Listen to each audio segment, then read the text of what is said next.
यीशु ने अपने शिष्यों को जो आखिरी बात करने को कहा वह यह थी कि वे हर जगह जाएं और सभी को उसकी कही हर बात का पालन करना सिखाएं। आखिर कैसे? 11 अशिक्षित और अपरिष्कृत यहूदी पुरुषों को संसार की विभिन्न संस्कृतियों और भाषाओं में शिष्य कैसे बनाना था? उनके पास पैसे नहीं थे, शक्ति नहीं है, कोई संगठन नहीं और कोई नेता नहीं था, और इससे भी बदतर बात यह थी कि वे अपने ही समाज और धर्म में बहिष्कृत थे। ऐसा प्रतीत होता था कि शिष्यों के पास कुछ भी नहीं था, फिर भी उन्होंने सब कुछ बदल दिया। जो कुछ उनके पास था वह यीशु के साथ जीवन बदल देने वाला अनुभव था।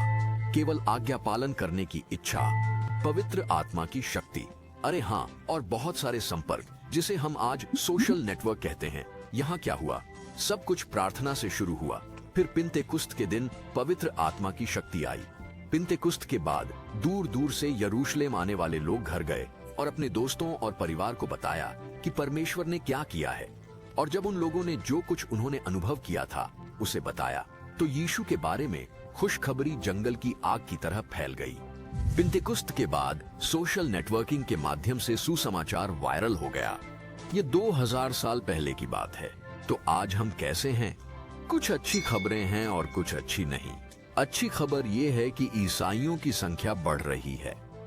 अच्छी खबर यह नहीं है कि ईसाइयों का प्रतिशत स्थिर है।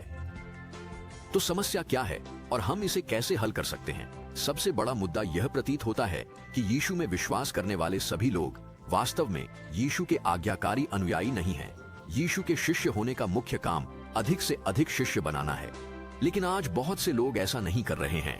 पहली सदी में आध्यात्मिक क्रांति का कारण शिष्यों द्वारा शिष्य बनाना था। जो शिष्य बनाते थे, दर्जनों लोग सैकड़ों बन गए, सैकड़ों लोग हजार बन गए, और बहुत जल्द हजारों की संख्या बढ़कर लाखों हो गई।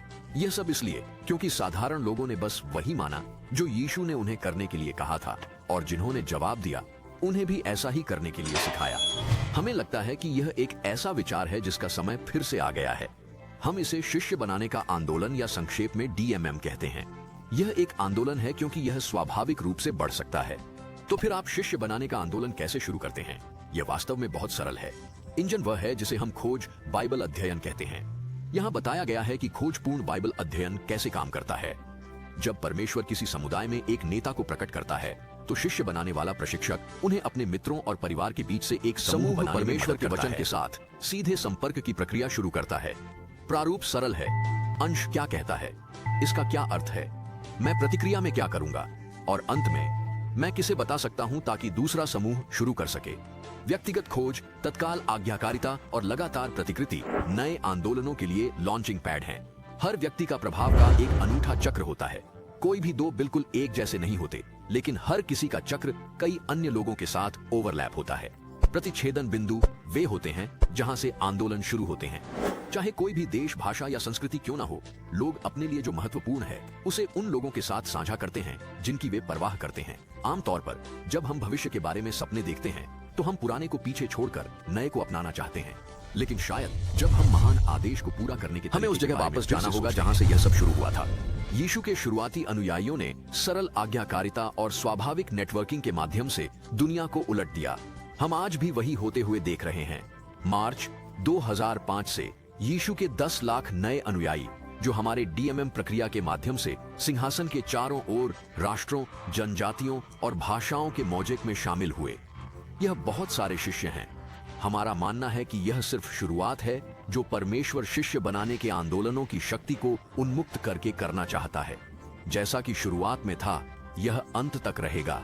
साधारण लोगों द्वारा अपने स्वाभाविक नेटवर्क में शिष्यों की संख्या बढ़ाना महान आदेश को पूरा करने की परमेश्वर की योजना है। शिष्य बनाने का आंदोलन एक ऐसा विचार जिसका समय आ गया है। दोबारा